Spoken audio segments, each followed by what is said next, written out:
Hi, everybody. I'm Mateus Valente, and I don't have any opening speech, but let me just welcome everybody.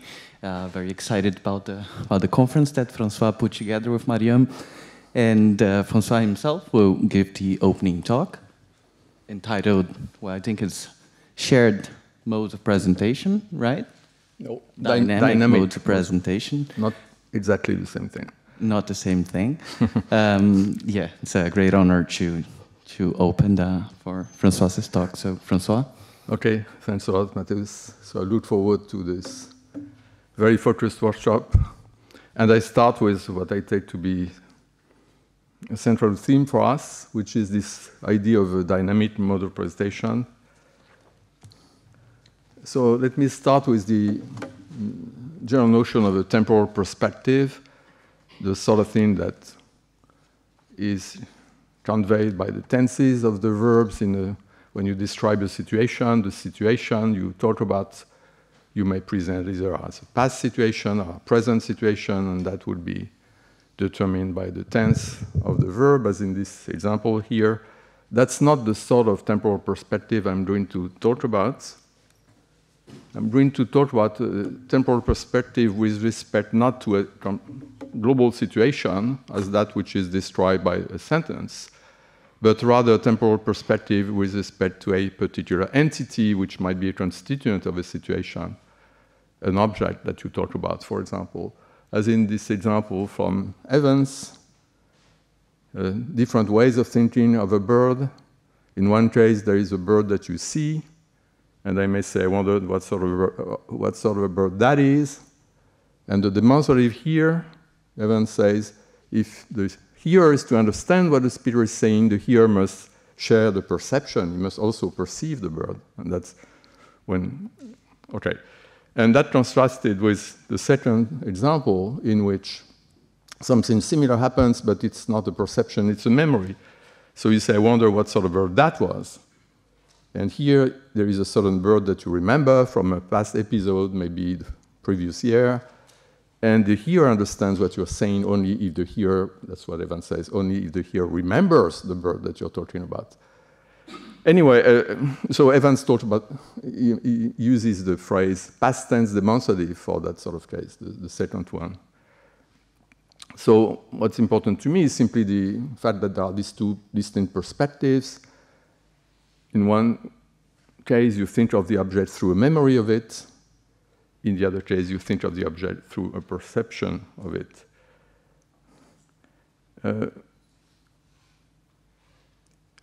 Of course, it's not a difference in linguistic meaning. It's the same demonstrative that, or that bird, that is used in both cases, but there is a different way of thinking, nevertheless, of the object. A difference in mode of presentation. So I'm going to talk about modes of presentation. Another example is that apple was in the fridge. I use this example to show you that actually the tense of the verb doesn't determine the way you think of the object. Because when you say that apple was in the fridge, there are again the two possibilities. It may be that you remember a certain apple. For example, you're hungry and you remember, oh, there was an apple somewhere. And then you remember, oh yeah, that apple was in the fridge. So that would be a case in which you think of the apple through a memory of it. But you can also hold the apple in your hand, feel that it is cold, and infer that it was in the fridge. And you may express that by saying that apple was in the fridge. And here it would be a sort of present tense demonstrative. So the two different ways of thinking of the object are not, again, determined by the perspective taken with respect to the situation described by the sentence. These are two orthogonal things. Now, modes of presentation. I said that the difference in the case of demonstrative, it's not a difference in linguistic meaning. It's not a difference in reference, because with respect to one and the same object, you may alternate between the two perspectives. So it's a difference in way of thinking or mode of presentation. Now, a mode of presentation, and here you all know what a mode of presentation is. There is this famous Freudian criterion for distinctness of modes of presentation. I'm going to discuss the limitations of that criterion. So the criterion says, roughly, two coreferential expressions, A and B, are associated with distinct modes of presentation of their common reference if a rational subject could assent to A is F and at the same time withhold assent from or reject B is F, even though A and B refer to the same thing. So that's the standard Freudian criterion.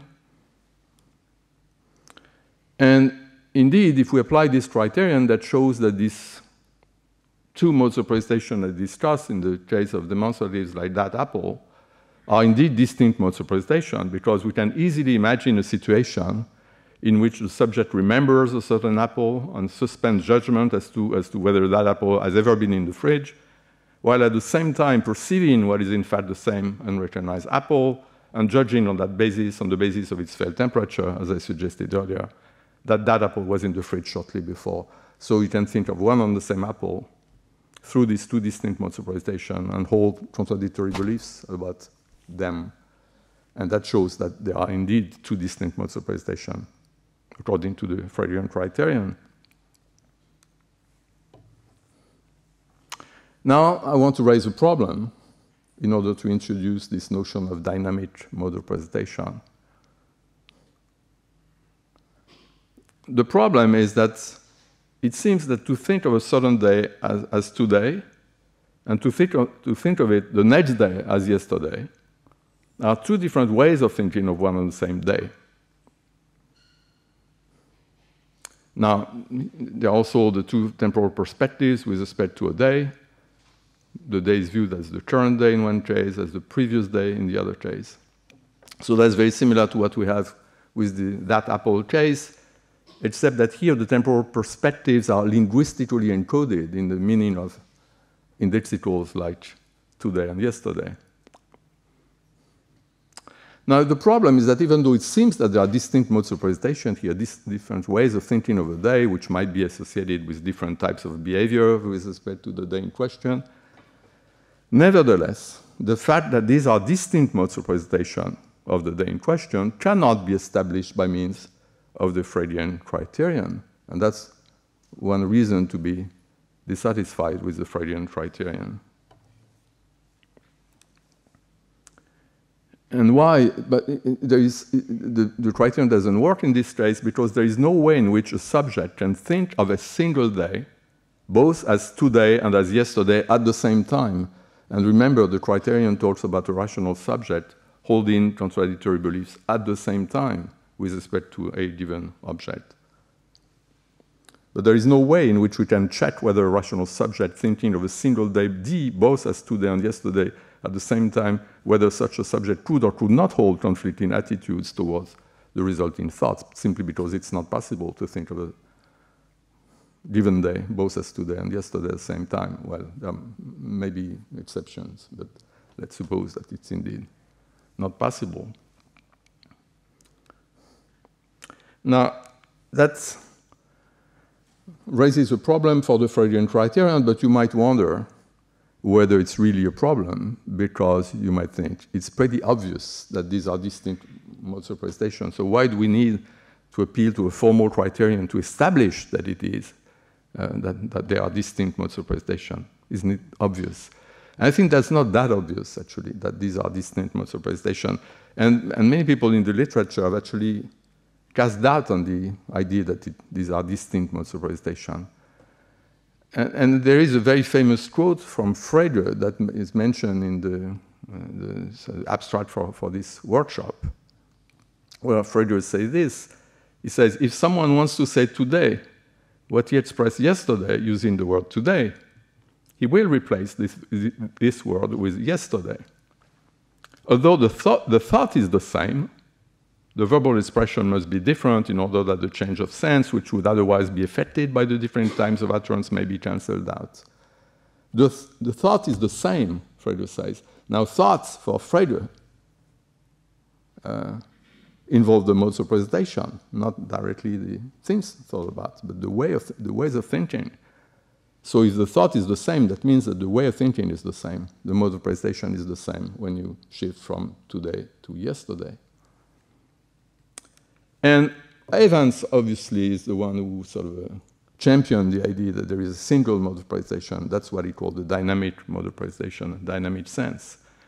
Evans says, the thoughts expressed by today is fine on a certain day, and yesterday was fine the next day, are cross-sections of a persisting belief state, which exploits our ability to keep track of a moment as it recedes in time. So, single mode of presentation based on a certain ability to keep track of time. Again, a subject on D2 the second day is thinking of D1 the first day in the same way as on D1, despite lower level differences, because the thought episodes on the 2 days depend upon the same exercise of a capacity to keep track of time. So that's the view on the table. A good argument, I think, in favor of there being a single mode of presentation is articulated by Dilip Ninan based on the following example. The example is this. Suppose, he says, suppose that at time T1, I look at my watch and think to myself, it's 1 p.m. now. Later, at T2, I come to think, actually, it wasn't 1 p.m. then. I forgot to change my watch after the flight. Intuitively, Ninan says, I changed my mind between T1 and T2 about whether it was 1 p.m. at the time in question. So that's the datum. I think we have to agree that this is a possible situation and that the description Ninan provides is correct. Now here is the argument. The notion of a mode of presentation was introduced in part to describe what we might call rational relationships between beliefs. Since rational agents can believe that Hesperus is bright without believing that Phosphorus is bright, these beliefs must have different contents, and so the two modes of presentation for Venus must be different. Here we focus on the rational relationships between the beliefs of an agent at a single time. But we can also consider the rational relationships between two beliefs of an agent that are held at different times.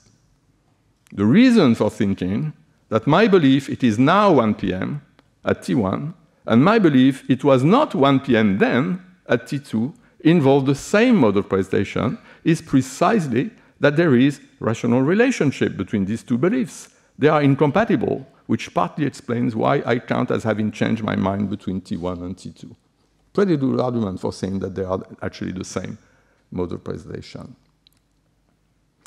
So we should change it because the Freudian criterion doesn't allow us to adjudicate between different views about whether the modes of presentation are the same or different.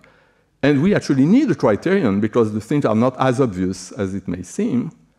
I think we need to change the Freudian criterion. We need to enlarge it, as suggested by Ninan and many others. We need to provide a diachronic version of the criterion, something that works for this diachronic case of today and yesterday, or now and then. So here is my proposal for extending the criterion to cover this diachronic case. I will first rephrase the Freudian version, the synchronic criterion, as follows. M and M prime are distinct modes of presentation if the following conditions are satisfied. First condition, it is possible for a subject simultaneously to believe of a given object, thought of under M, that it is F, and to hold a conflicting attitude, for example, disbelief, toward the thought that results from substituting M prime for M. So, first condition. Second condition, that is possible without irrationality on the subject's part. So that's very much a rephrasal of Freudian's criterion. And now, the diachronic variant says this. M and M prime are distinct modes of presentation if the following conditions are satisfied. It is possible for a subject to believe of a given object, thought of under M, that it is F, and at a later time to hold a conflicting attitude, for example, disbelief, towards the thought that results from substituting M prime for M in the initial thought, and that is possible without change of mind on the subject's part. So we substitute this notion of change of mind for the notion of irrationality that we had in the standard version of the criterion. Now, suppose we take this as our diachronic criterion and we apply it to the case that we discussed. what do we see? Well, we see that indeed today and yesterday express distinct modes of representation if we apply this criterion. Why? Because, and here I've got a citation, an old citation from Taylor Burge in a different context, but Burge noticed this: it is possible to believe what is expressed by today is Friday, and without in any ordinary sense changing one's mind, doubt what is expressed by yesterday was Friday, even though yesterday and today, in their different contexts, speak out the same day. So Burge imagines someone who thinks today is Friday on D1, and the following day is not sure yesterday was Friday. That seems to be perfectly possible, even if the person doesn't change their mind. And that shows that indeed today and Friday are associated with distinct modes of representation by a simple application of the criterion. So that's interesting. But, as Evans emphasized, that epistemic possibility I've just mentioned, that of believing on D1 today is Friday, and not really knowing on D2 whether yesterday was Friday, that possibility, Evans points out, is ruled out if the subject has kept track of time. That's only a possibility for someone who is temporarily confused. And that's interesting.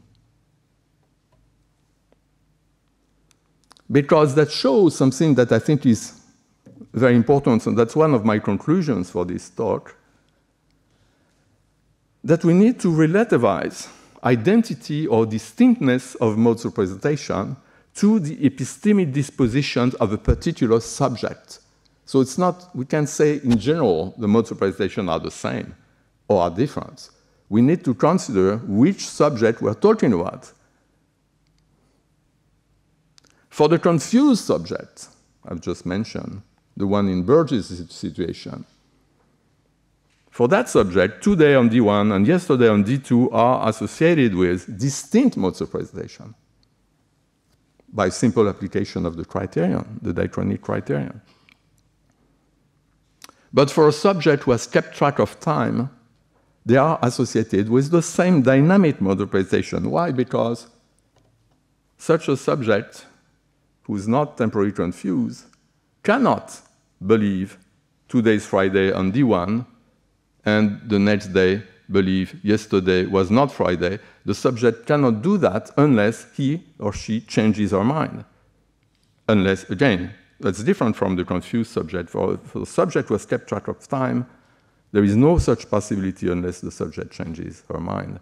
And by the diachronic criterion that shows that the modes of representation are the same. You cannot establish in that way that the modes of representation are different because that possibility is actually ruled out.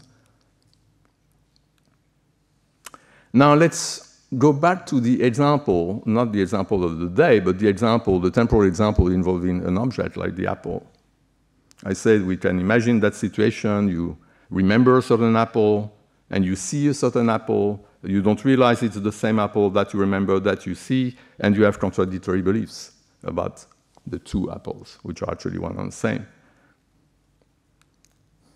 In that sort of case that I want to discuss more in detail, there is a memory of the apple, and I call it M, the memory, and there are two perceptions. There is the perception P1 that is the source of the memory, the initial perception, the experience, perceptual experience, which now you remember.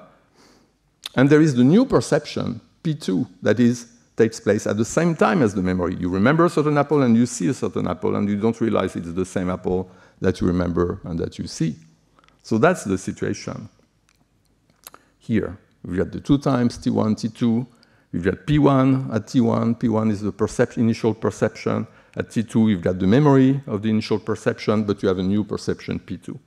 And the issue is, are the modes of representation associated with M and the mode of representation associated with P2, are they the same mode of representation, the same dynamic mode of representation persisting through time, or, sorry, forget what I just said. This is synchronic. We're talking about 2 modes of representation at T2. One mode of representation based on memory, you remember that apple, another one based on perception, you see that apple. Are they the same mode of representation? That's the question. And by the synchronic criterion of difference, which is Freider's criterion, we can establish that the mode of presentation based on M and the mode of presentation based on P2 are distinct modes of presentation for the subject who does not immediately recognize the apple. That subject can doubt. He remembers an apple, he sees an apple, he may believe different things because he's not certain that it's the same apple. But, so for him, there are two distinct modes of presentation. But a subject who immediately recognizes the apple, like you would recognize your spouse, for example, such a subject cannot, without irrationality, suspend judgment as to whether that apple has ever been in the fridge, while at the same time judging on the basis of its felt temperature that it was in the fridge shortly before. That's simply not possible. If you presuppose you know it's the same apple, you immediately recognize the apple, then that possibility is, without irrationality, you cannot hold the contradictory beliefs. So again, we see that the answer to the question, is it the same mode of presentation or are there distinct modes of presentation, depends upon the epistemic situation of the subject. If the subject is confused and does not recognize the apple, the modes of presentation are distinct. One is based on M, the other on P2. But if the subject immediately recognizes the apple, then there is a single mode of presentation. And such a mode of presentation I call a composite mode of presentation. It's based on both the current perception P2 and the memory M. So you're thinking of one and the same object, both through the memory, because you remember it, and you also see it, and you have this rich ways of thinking, as it were, that based on distinct epistemic relations to the reference.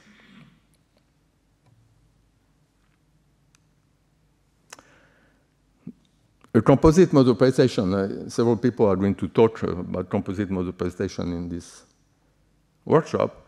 Composite mode of presentation is based on several epistemic relations to the reference simultaneously.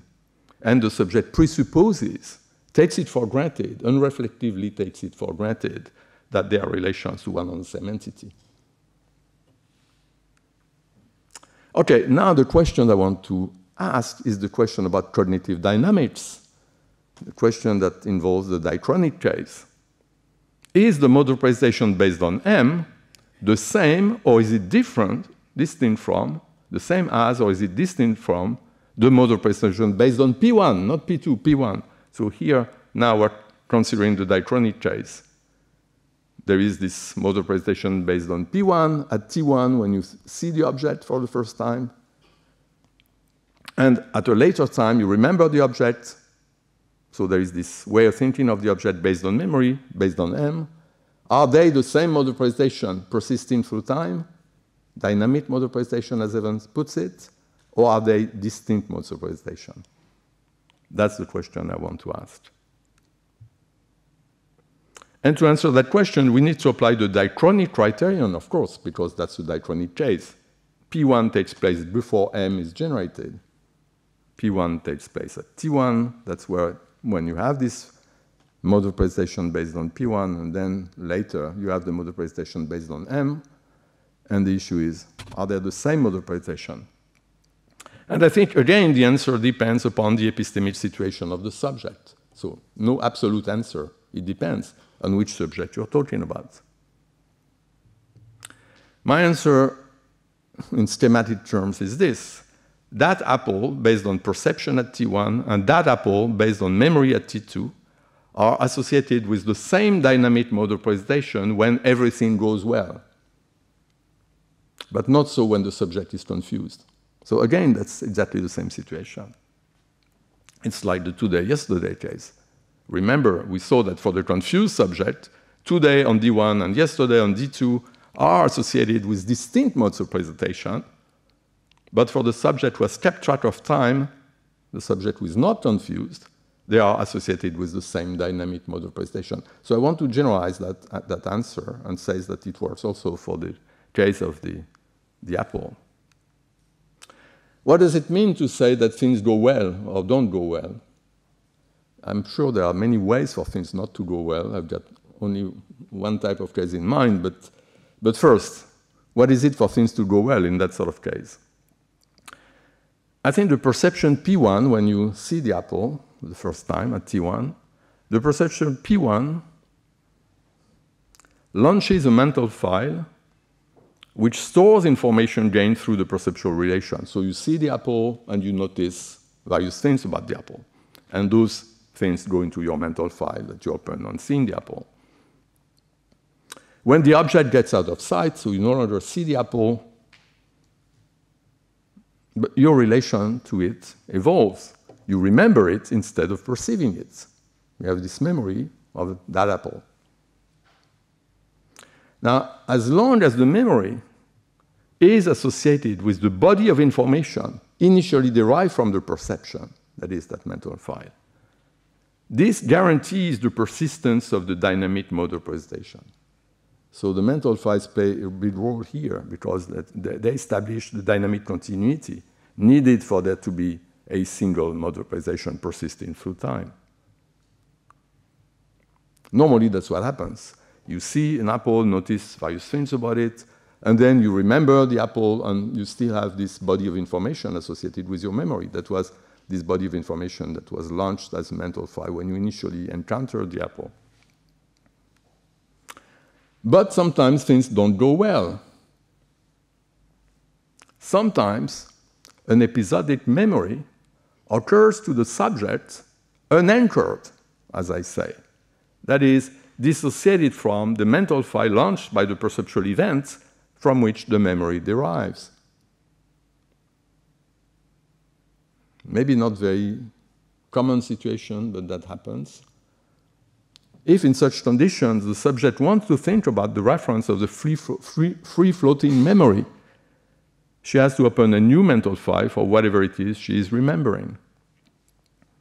So, an example. Suppose the thinker has an isolated memory about a long-haired guy with an accent, without having any idea who the guy in question was, where and when she met him, and so on. So she simply has this memory, free-floating memory. She can think about the guy in question. She can ask herself questions about him. And in that case, she will think of him as that guy, where this corresponds to a semi-descriptive mode of presentation based on the unanchored memory, the guy from whom this memory derives. That's the only way of thinking that's available to the subject, based on that unanchored memory. If, after a memory search, the subject eventually remembers who the guy was, she will reconnect the memory with the mental file initially launched by the perceptual event. She will retrieve the body of information. The memory will be re-anchored, and that will enable the subject to get rid of the new semi-descriptive mental file and think of the guy through the old file. I'm sort of assuming that in order to think of an object, you need a file. You need to deploy a file. So if you have the old file that was launched during the perception and that remains associated with the memory, you think of the object through that file. But if somehow that file is not accessible, you simply have the memory, but it's dissociated from the file, the memory is unanchored. If you want to think of the object, you've got to open a new mental file, which is a special purpose mental file, the semi-descriptive mental file I talked about, the guy from whom this memory derives, the guy in the memory, something like that. But as soon as you retrieve the old file, you can get rid of that. You will be able, again, to think of the object through the old file. Okay, now I can answer the question of cognitive dynamics I raised. I would say that the mode of presentation based on an anchored memory is the same dynamic mode of presentation as the mode of presentation based on the perception from which the memory derives. And that's the normal case. But a mode of presentation based on an unanchored memory is distinct from the mode of presentation based on the perception from which the memory derives. Indeed, in this case, you have this special mental file that you open in order to think of the object, you remember, and that's distinct from the mental file that was initially open during the perception. Now, my conclusions, I have three conclusions, two general conclusions and one about this special case that I've just discussed. The two general conclusions are, first, we need to extend the criterion of difference so as to cover the diachronic cases, as Dickey and Rattan, Nainan, and many other people said. Second, and that's something that John Campbell, for example, insisted on, I think he's right, we need to relativize identity or distinctness of modes of representation to the epistemic dispositions of a particular subject.